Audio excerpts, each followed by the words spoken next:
자, 여러분 안녕하세요. 오늘의 한자어 243번째 시간입니다. 자, 일단 오늘 표지하고 그다음에 안에 속지도 좀 바꿔보았습니다. 어떠신지 모르겠네요. 자, 오늘 함께 살펴볼 단어는 바로 이것입니다. 첫 번째 글자는 어렵네요. 이것이고요. 두 번째 글자 역시 어렵습니다. 이것입니다. 다만 이거는 이제 병과 관련이 된 단어라는 사실은 잘 알 수 있으시겠죠. 그리고 그 안에 있는 글자만 이렇게 해서 도금으로 읽으시면 됩니다. 그러면 이 글자의 도금이 되는데요.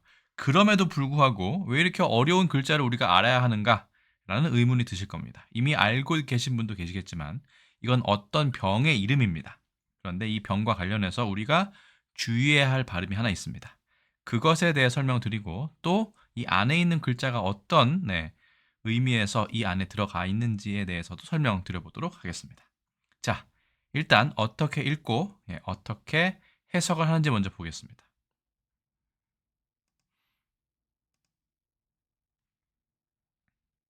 자, 이 글자는 우리가 전간이라고 읽습니다. 전간. 요즘에는 전간이란 표현을 쓰지 않고 뇌전증의 전용어다 이렇게 얘기합니다. 왜 전간이란 표현에 대해서 알아야 하느냐? 이 한자의 뜻도 그렇지만 일본어의 발음이 우리가 알고 있는 그 발음이기 때문이죠. 어떤 발음으로 이걸 읽을까요? 그리고 이것은 우리가 이 일본어 잔재임을 모르는 경우에는 이 일본어 발음을 그대로 사용하기도 하는데 그 발음 자체가 그렇고 그다음에 의미도 그렇게 아름다운 의미가 아닙니다. 그렇기 때문에 농담으로라도 이 단어를 쓰는 것은 매우 부적절하다. 그리고 그런 발음은 쓰지 않도록 한다. 특히 이 전간이란 표현에 대해서 동의어가 많이 있는데 그 중에는 지금은 다 사용하지 않고 현재는 뇌전증이라는 용어를 사용하도록 권장하고 있는데 그러면 뇌전증은 또 무엇인지에 대해서도 간단하게 설명을 드리도록 하겠습니다. 자, 앞서 그렇죠? 지금 서두가 좀 길었네요. 바로 보시죠. 자, 첫 번째 글자는 자, 미칠 전자입니다. 여기는 어디로 뭐 도달하다, 미치다, 미칠 급자가 아니고 정말로 정신이 이상해진 미칠 전자입니다. 그리고 실제로는 이렇게도 씁니다. 참 진짜만을 가지고도 하는데 허신의 설문회자에는 이 글자만 되어 있었습니다. 자, 한번 보실까요? 이 글자를 중심으로 해서 소전체와 허신의 설문회자의 해석까지 설명을 드려보겠습니다.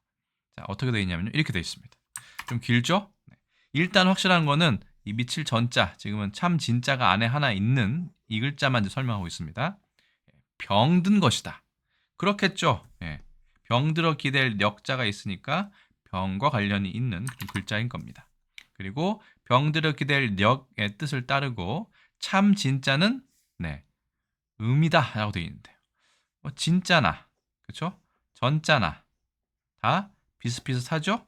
그렇기 때문에 이건 형성자라고 볼 수 있습니다. 대부분이 그렇죠. 병들어 기댈 역 안에 어떤 글자가 있느냐에 따라서 그 글자의 뜻이 되기도 하지만 대부분은 음을 나타냅니다. 그렇죠? 실제로 이 참 진짜 같은 경우는 우리나라에서는 진이라고 하지만 중국에서는 쩐이라고 얘기합니다. 그러니까 뭐 발음은 서로 닮았다라고 할 수 있을 것 같습니다.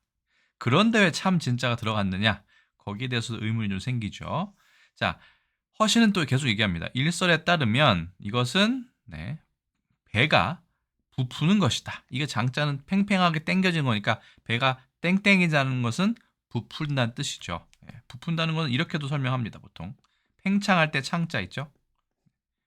이것도 살이 이렇게 길어지고 뭔가 커지고 이런 것을 장자라고 하는데 어쨌든 사실은 이거는 창자이지만 이렇게 써야 되는 게 맞는 것 같습니다. 다시 설명을 해야겠네요.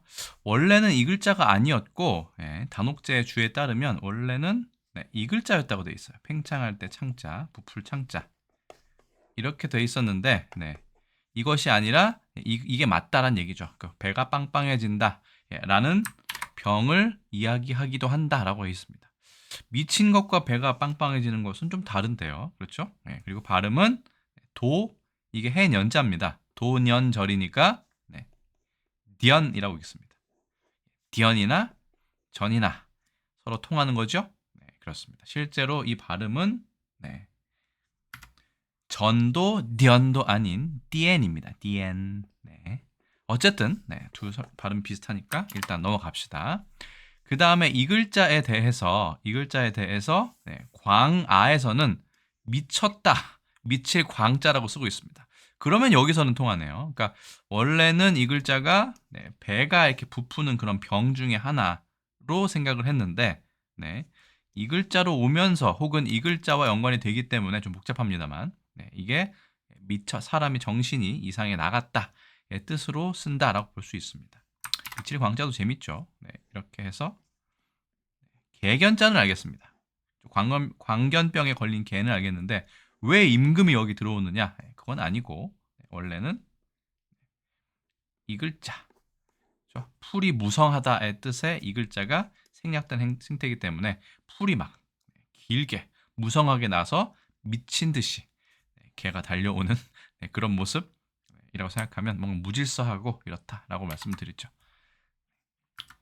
자, 어쨌든 네, 미쳤다의 뜻이 광아에서는 나오고요. 그다음에 지분이라는 곳에는 여기서는 아예 이 글자를 미칠 광자로 해석하고 있습니다. 그러니까 이 글자가 미칠 전자가 된다는 것도 아실 수 있겠죠. 자, 그리고 단옥제는 이런 설명도 합니다. 이 미칠 전자가 이 전자하고도 대략 통하고 눈 부릅들 진짜 있죠. 이 글자와도 통한다라고 되어 있습니다. 이것은 배가 이게 살이 부풀어 오르는 걸 얘기하고요. 이건 눈이 부풀어 오르는 것을 얘기합니다. 그렇게 하면 이게 뭔가 부풀어 오르고 팽팽해진다라는 뜻이 있다는 사실을 알 수 있을 겁니다. 참 진짜에 원래 참 진짜는 제가 몇 번 설명드렸지만 어떤 그 큰 제사를 드리기 위해서 큰 이렇게 놓은 큰 항아리 안에 이 비수 칼이 아니라 국자 같은 것으로 이렇게 떠서 맛을 보는 듯한 그런 느낌의 어떤 진지한 마음이다. 저 신을 섬기기 전에 제사를 지내기 전에 참된 마음이다라고 해서 참 진짜가 왔을 가능성이 있다라고 말씀드렸죠. 물론 허신은 그렇게 설명은 안 했지만요. 자, 그렇습니다. 자, 그래서 어쨌든 이건 미치다의 뜻이 됩니다. 그러면 이 안쪽에 있는 것, 이게 이제 발음 요소라는 걸 알았는데 안쪽에 있는 것이 과연 무슨 뜻인가에 따라서 이 미쳤다가 왜 이 글자를 썼는지 설명을 한번 드려보겠습니다. 이 안쪽에 있는 이 단어는 참 진짜하고 머리 혈자가 결합된 단어죠. 이것은 엎드러질 전, 이마 전이라고 얘기합니다. 엎드러진다는 것은 확 엎어지거나 이렇게 넘어진다는 얘기고요. 원래는 이마의 뜻입니다. 그렇죠? 진실된 어떻게 보면 이건 머리죠. 머리 중에 가장 윗부분, 그러니까 머리 정수리 아니면 머리에서 얼굴에서 가장 윗부분은 머리카락을 제외하면 이마죠. 그래서 이마도 되고 머리의 정수리도 됩니다. 이게 제일 중요하기 때문에 얼굴에서 가장 진실되고 중요한 곳 여기를 말하는 거죠. 자, 어쨌든 그렇습니다. 뭐 턱일 수도 있지만 턱보다는 가장 위에 있는 거니까 정수리 있는 거니까 꼭대기에 있는 거니까 이게 바로 머리의 뜻이 됩니다. 그런데 이게 생각지도 못한 변화를 겪게 됩니다. 이 글자가. 자, 뭐 이렇게도 쓰고 이렇게도 쓰는데요. 자, 이 글자의 이 그림을 한번 보실까요? 이건 한 자원망에서 가져왔는데, 자, 사람이 하나가 이렇게 서 있고 나머지 하나는 거꾸로 서 있는 듯한 이 그림이 나와 있습니다. 어떻게 된 것이냐? 이 글자와 이 글자는 서로 다른 글자입니다만 어떻게 보면 무언가 얘는 똑바로 서 있고 얘는 뭔가 물구나무로 서 있는 듯한 느낌이 듭니다. 특히 예전에 글자체를 보시면 더 그렇고요. 소전 이전의 글자체를 보시면 더더욱 그럴 건데 제가 그건 발견하지 못했습니다. 어쨌든 그래서 그런 어떤 글자의 모양에서 가만히 있던 사람이 거꾸로 물구나무를 선다라고 해서 이거는 뒤집히다의 뜻이 됩니다. 거꾸로 하다의 뜻도 되고요. 넘어지다의 뜻도 되겠죠. 왜냐하면 사람이 넘어질 때는 이렇게 그 위아래가 뒤집어지기 때문이죠. 네. 그래서 보면 어떤 단어가 있냐면 이 글자가 아니라 이 안에 있는 글자만입니다. 네. 전도되다. 차량이 전도됩니다. 그렇죠? 네. 거꾸로 이렇게 뒤집히는 것을 전도된다고 얘기하죠. 아니면 뭐 본말이 전도된다 라고 얘기할 때도 씁니다. 그 다음에 전복이란 말도 있습니다. 뭐 앞에 뭐 차량의 전복도 있지만 국가 전복의 목적으로 막 국가 전복 세력 좀 무시무시하죠. 예. 나라를 뒤집어 엎은 만한 그런 세력이나 그런 의도를 말합니다. 전복할 때도 이 뒤집어질 전자가 쓰이고요. 그 다음에 이게 이제 머리의 뜻이 있다고 말씀드렸죠. 예. 거기에서 사건의 전말할 때도 이 전자가 쓰입니다. 이 전자입니다. 이건 병들어 기다릴 역 빼고요. 네. 그래서 전말할 때도 끝 말자를 써서 머리부터 끝까지, 앞에부터 뒤까지, 시작할 때부터 끝까지 시말, 전말 다 비슷한 얘기입니다. 어쨌든 이 글자가 그러면 영어로 굳이 하자면 upside, 뒤집어진 거죠? down. upside down과 똑같습니다. 그러니까 위에 있던 게 아래로 가고 아래에 있던 게 위로 가니까 이거는 고꾸라지다의 뜻이 있겠죠. 자, 뇌전증은 우리가 보통 간질이라고 부르는 그런 질병입니다. 근데 간질은 어떻죠? 갑자기 잘 있던 사람이, 그렇죠? 예. 그 병이 있는 사람의 경우는 갑자기 쓰러집니다. 고꾸라지는 경우가 많죠. 한때는 뭐 가끔은 거품을 물기도 하고 손과 발을 경련시키기도 합니다. 그렇죠. 상당히 좀 보는 사람으로서는 좀 안타까운 경우가 상당히 많죠. 네. 어쨌든 그래서 왜 이 글자가 쓰였느냐는 좀 명확해 보입니다. 왜냐하면 사람이 곧바로 서 있는 사람이 바로 갑자기 고꾸라져서 쓰러지기 때문에 이 글자를 썼겠죠. 간질에 있는 사람의 경우가 이렇게 됩니다. 자, 그리고 이 다음 글자인 간자에 대해서 알아보겠습니다. 자, 이번엔 간자입니다. 이 간자 같은 경우는 이렇게도 쓰고요. 이 안에는 아예 사이 간자를 쓰기도 합니다.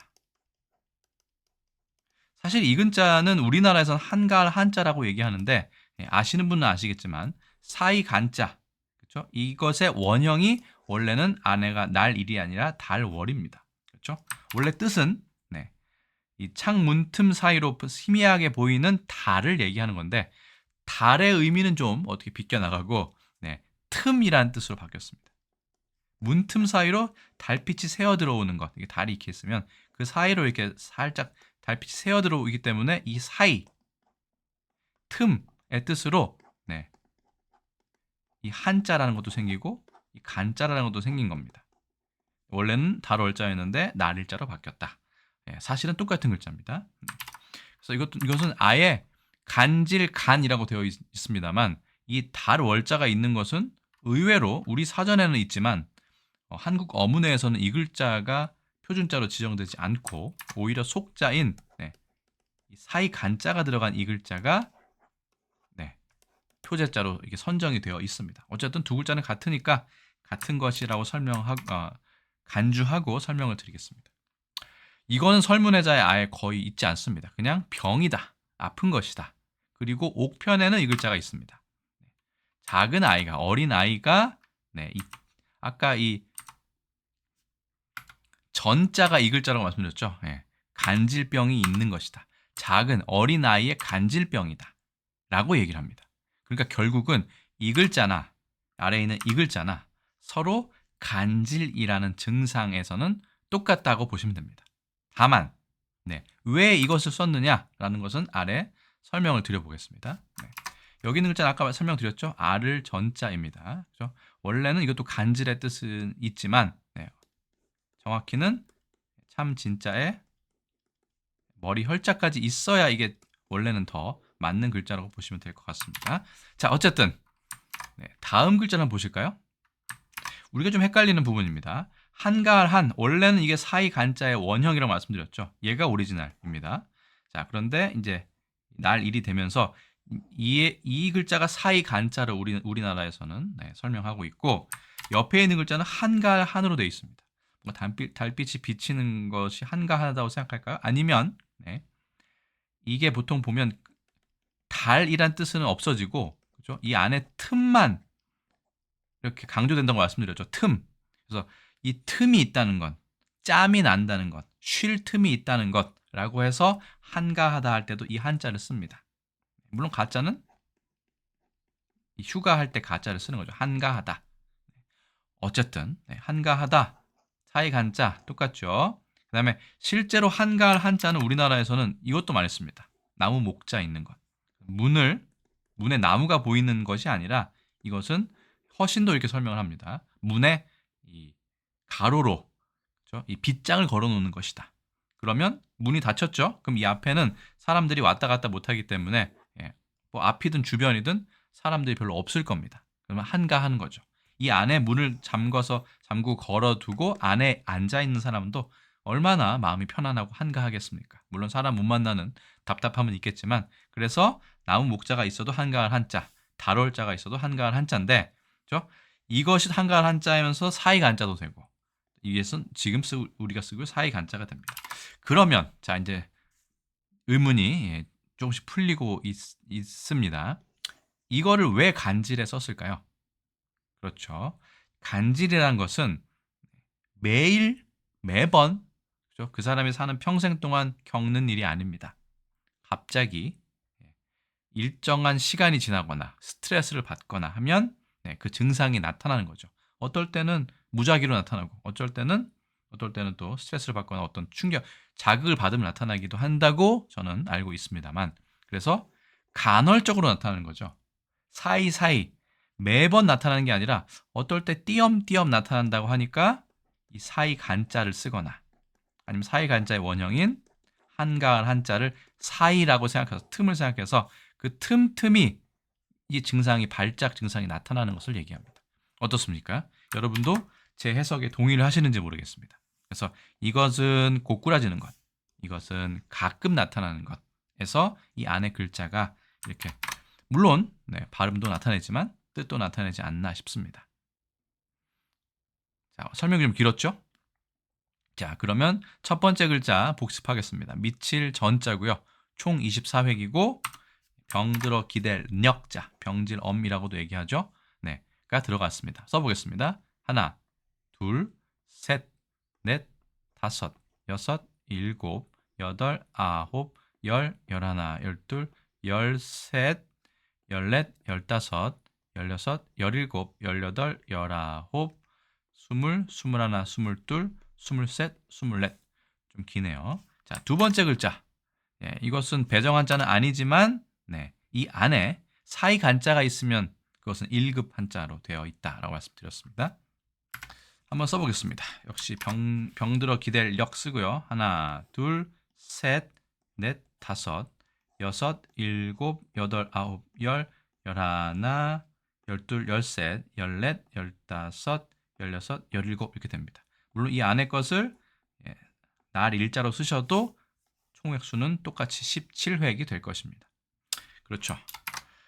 그러면 이거 같은 경우는 국립이 아니죠. 한국어문회에 따르면 전간이 돼야 되는데 의외로 우리나라 사전 발음 그냥 전간입니다.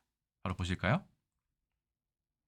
전간 이렇게 되어 있습니다. 첫 번째 뜻, 의학 용어로 뇌전증의 전 용어다. 뇌전증도 사실은 어떻게 보면 좀 바로 이해가 안 됩니다. 뇌전증이면 전이 그러면 이 전이냐? 그렇지 않습니다. 이건 번개 전자를 씁니다. 그것도 꽤나 이해가 안 되는 부분이죠. 마침 전간에 지금 쓰고 있는 말이 전이 똑같이 들어가는데 이 전자가 또 다른 글자를 쓰고 있다. 이런 것도 개인적으로 좀 혼동이 많이 왔습니다. 자, 유의어를 볼까요? 간기, 이거는 뭐 어떤 한의학적인 기운을 얘기하는 거고요. 간질 많이 쓰죠. 뇌전증 보십시오. 이 전자가 아니라 우리가 알고 있는 번개 전자입니다.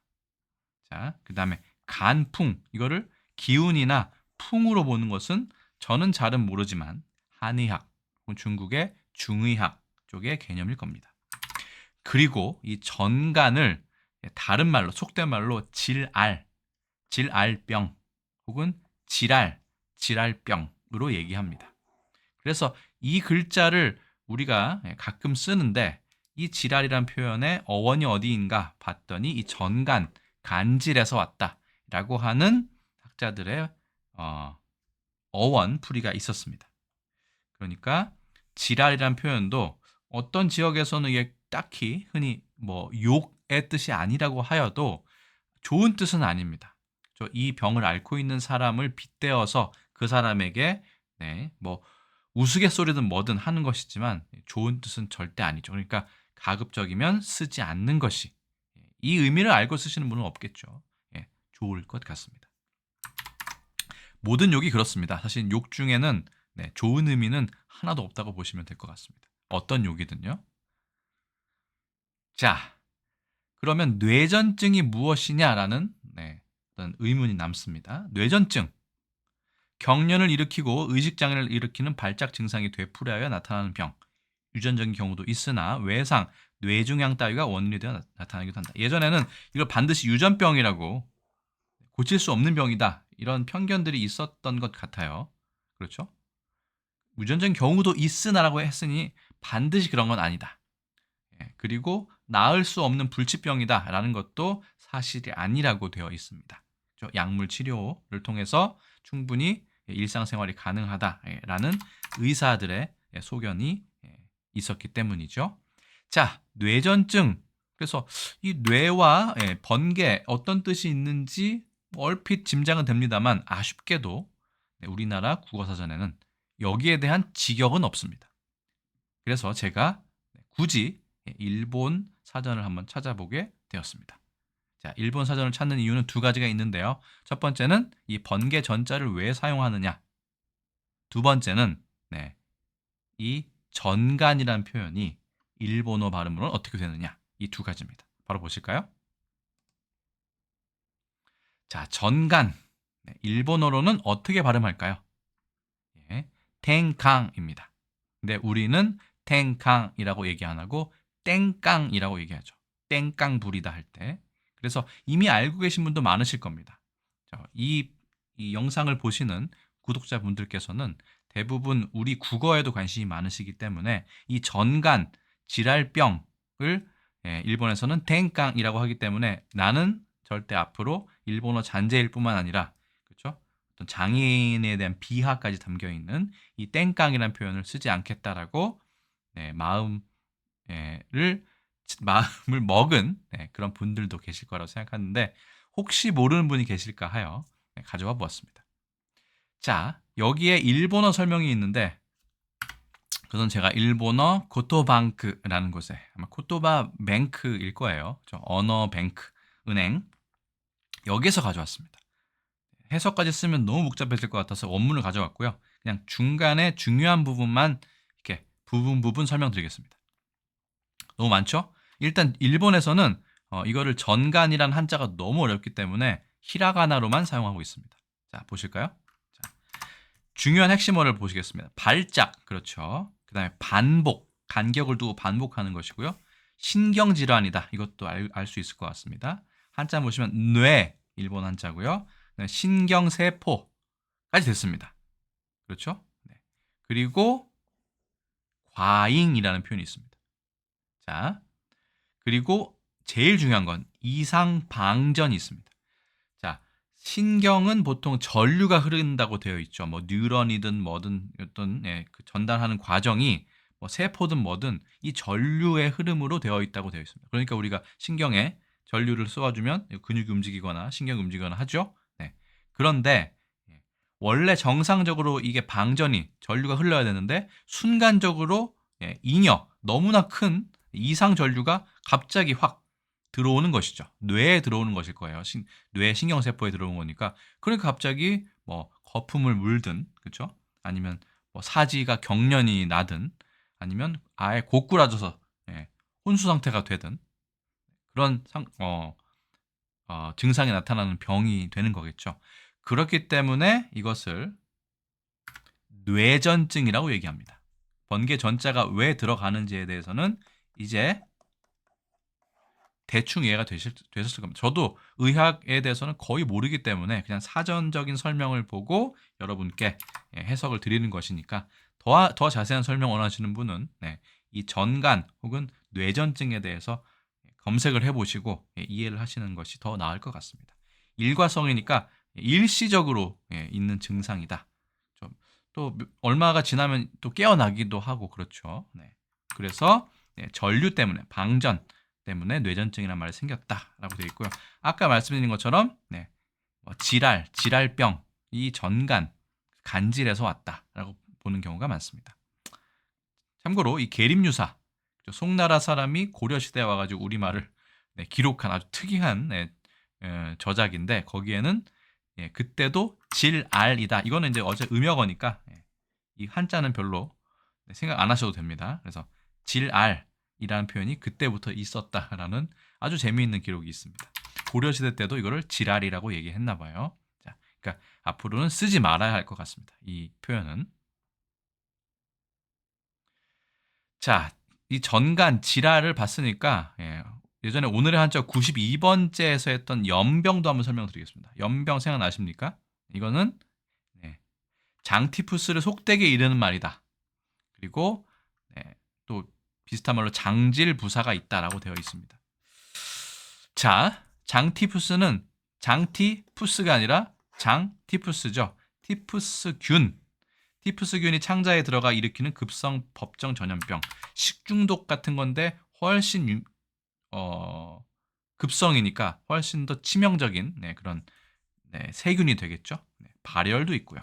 뇌 증상, 뇌에도 영향을 끼치고 발진. 그래서 보통 티푸스, 발진 티푸스라고도 많이 얘기합니다. 뭐 이렇게 두드러기 같은 게 나는 거예요. 를 속되게 이른 말이다. 연병. 우리가 질할만큼이나 연병은 좀 더 세지만 제 느낌은 그렇습니다. 이것도 욕처럼 사용하죠. 그래서 연병도 사실은 쓰면 안 된다. 왜냐하면 연병할 이렇게 많이 하죠. 그거는 그 상대방이 장티푸스에 걸려서 바로 죽었으면 하는 이야기가 담겨 있기 때문이죠. 아니면 본인한테 얘기했으면 본인이 그 병에 걸려서 죽었으면 좋겠다 라는 뜻이 숨어 있는 아주 무시무시한 단어입니다. 질알도 질알이지만 연병도 그 의미를 알고 난 다음에는 웬만하면 쓰기 어려운 그런 단어라고 할 수 있습니다. 모든 대부분의 욕이 그렇습니다. 그 원래의 뜻을 알면 평생 다시는 쓰기가 참 그런 어려운 그런 과한 부정적인 뜻을 내포하는 경우가 많죠. 자, 그래서 티푸스를 중국어로 뭐라고 하냐면요, 이 질부사라고 얘기합니다. 그러니까 이거는 크게 뜻은 없는 거예요. 그래서 중국에서도 장, 쯔푸스, 쯔푸스, 타이푸스 비슷하죠? 쯔푸스. 그래서 질부사는 100% 중국어 음역이다 라고 보시면 됩니다. 근데 우리도 예전에 보면 장질부사 이렇게 표현을 했던 모양이에요. 저는 한 번도 들어본 적이 없습니다만 사전을 찾아볼 때마다 장티푸스는 장질부사가 나옵니다. 근데 이것도 장질부사라고 얘기하지 장질부사라고 얘기하는 사람은 별로 없을 거라고 저는 추측을 합니다. 아시는 분은 하시겠지만 의사분들 중에서도 또 장티푸스라고 하지 장티푸스라고 하는 일반인도 많지는 않겠죠. 장에 기생하는 세균의 이름입니다. 이 티푸스라는 것을 또 궁금해서 제가 찾아봤더니 그리스 투포스의 어원을 가지고 있고 이거는 헤이지나 스모키 뭔가 눈앞이 캄캄하고 안개가 낀 듯한 이런 뜻이라는 그 어원을 가지고 있었는데 아까 보시면 뇌 증상, 뇌에도 영향을 끼치고 발열 있고 발진도 있으니까 이 사람의 그 병에 걸렸을 때의 정신 상태가 이렇게 안개가 껴 있거나 무슨 연기가 이렇게 꽉 차 있거나 이런 상태로 거의 혼수 상태로 사경을 헤맨다라는 뜻에서 티푸스를 붙였다. 이게 결국은 안개가 가득 낀 이런 뜻인가 봐요. 연기로 가득 찬 안개나 연기나 비슷하니까요. 좀 뭔가 무시무시합니다. 그렇죠? 자, 그래서 어쨌든 장티푸스 이렇게 됐고요. 사실은 이 연병이라는 거는 2번 뜻이 맞겠죠. 전염성을 가진 병들을 통틀어 이르는 말. 그래서 전염병이라고 하는데 전자를 빼고 연병이라고 한 거죠. 그중에 이게 어째 장티푸스가 심각한 그 전염성이 있는 질병 중에 하나지 않습니까? 그러니까 그 중에서 가장 예전엔 무서웠을 것 같습니다. 이 병이 그 주위에 도는 전염되는 병 중에 그래서 연병을 속된 말로 장티푸스라고 얘기했다. 이거를 연병이라고 얘기했다. 라는 기록이 재미있어서 질알과 더불어 연병에 대해서도 말씀을 드려보았습니다. 계속 볼까요? 자, 전간이라는 표현 조선왕조실록에 원문에 2번 정도 나옵니다. 한자를 바꿨으면 좀 나올 수도 있겠지만 제가 찾아봤을 때 전간은 2군데 나왔고요. 2군데 모두 다 조선조 때 이 간질병을 일으키는 이야기이기 때문에 이건 예전부터 사용하고 있었다라고 볼 수 있습니다. 실제로 논문을 찾아보면 거의 한나라 시절부터 이 전간이라는 표현은 보인다라고 되어 있습니다. 이건 이제 한의학을 공부하시는 분들은 잘 아실 거라 생각합니다. 자, 그러면 전간이란 표현, 1938년 조선일보 일제강점기네요. 이렇게 나왔습니다. 전간병 든 처녀 대동강에서 어떻게 되죠? 익사, 원래 닉사인데 보통 두음법칙의 익사라고 얘기하죠. 참 슬픈 사연입니다. 뭐 대충 이야기를 보면 빨래를 하다가 갑자기 이 간질병이 도져서 아주 뭐 깊지도 않은 물에 빠져서 죽었다라는 그런 안타까운 기사가 나와 있습니다. 1956년 3월 14일 조선일보에는 의외로 광고가 하나 실렸는데 이렇게 되어 있습니다. 전간 치료에 광명 이렇게 되어 있네요.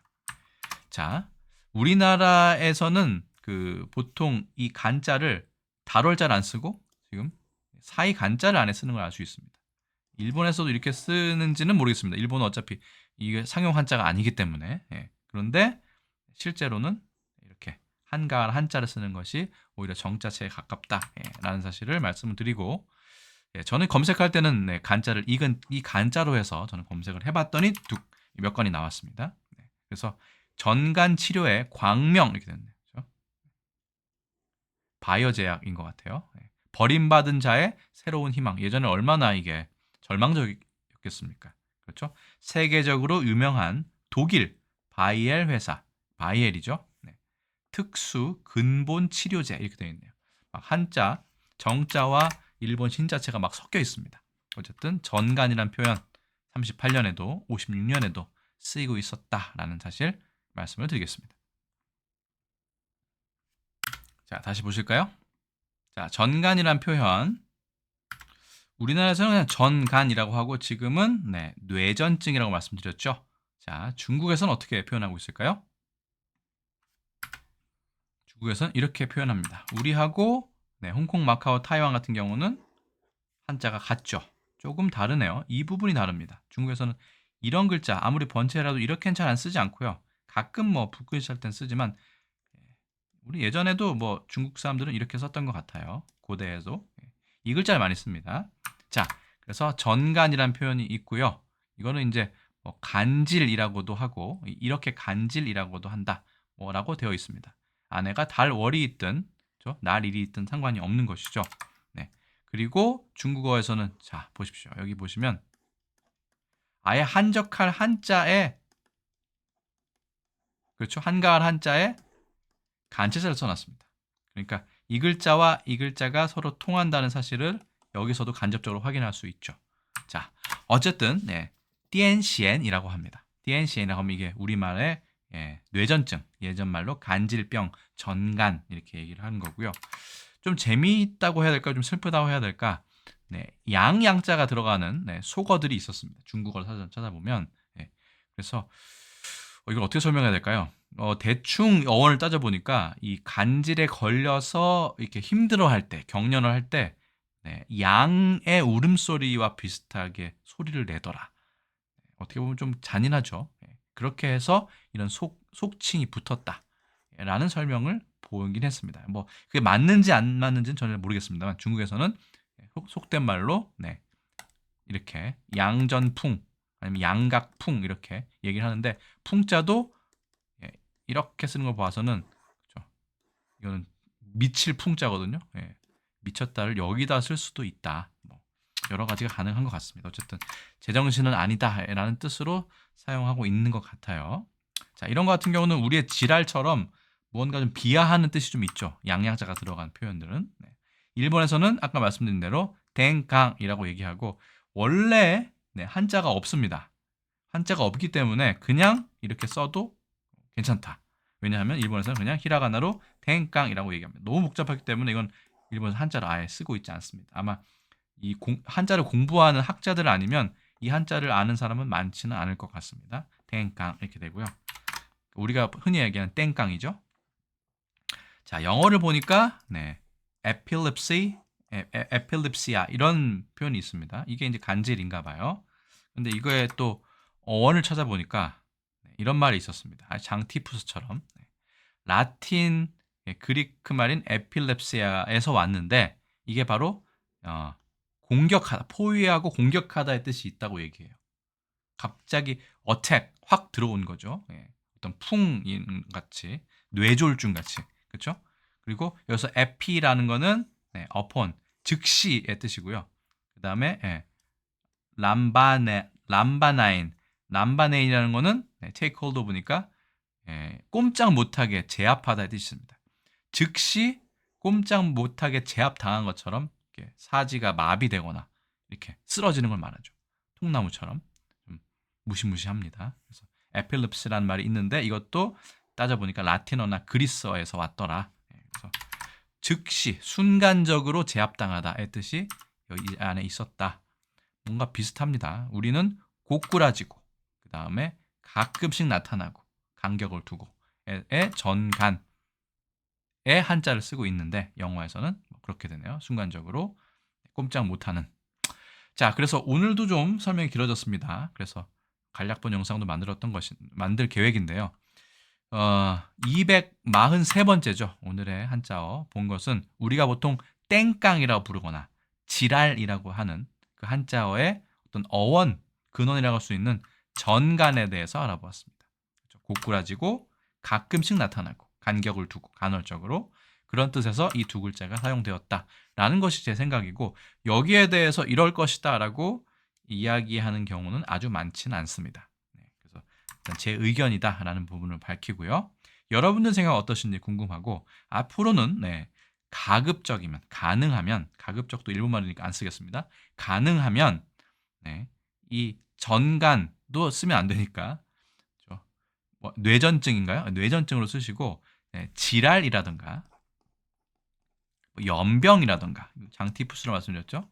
아니면 땡깡 이렇게 쓰나요? 땡깡 이런 표현도 가급적 쓰지 않으시기를 전 개인적으로 권해드립니다. 그렇죠? 너무나 장애인이나 이 병에 대한 비하의 의미가 너무나 명확합니다. 이런 같은 경우는 그러니까 쓰지 않으시는 것은 어떤가 하고 조심스럽게 여러분께 말씀을 드립니다.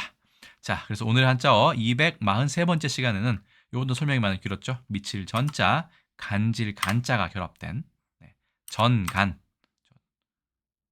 지금도 입에 익지 않습니다. 뇌전증을 뜻하는 전간에 대해서 알아보았습니다. 오늘 한자어는 어떠셨는지 모르겠습니다. 저는 이 한자어를 준비하는 과정에서 상당히 많은 부분을 배웠고 앞으로도 이 한자는 잊혀지지 않을 것 같고 특히 땡깡이나 지랄이란 표현도 앞으로 살면서 최대한 쓰지 않기로 이렇게 스스로 다짐하는 그런 계기가 되었다는 점을 말씀을 드리겠습니다.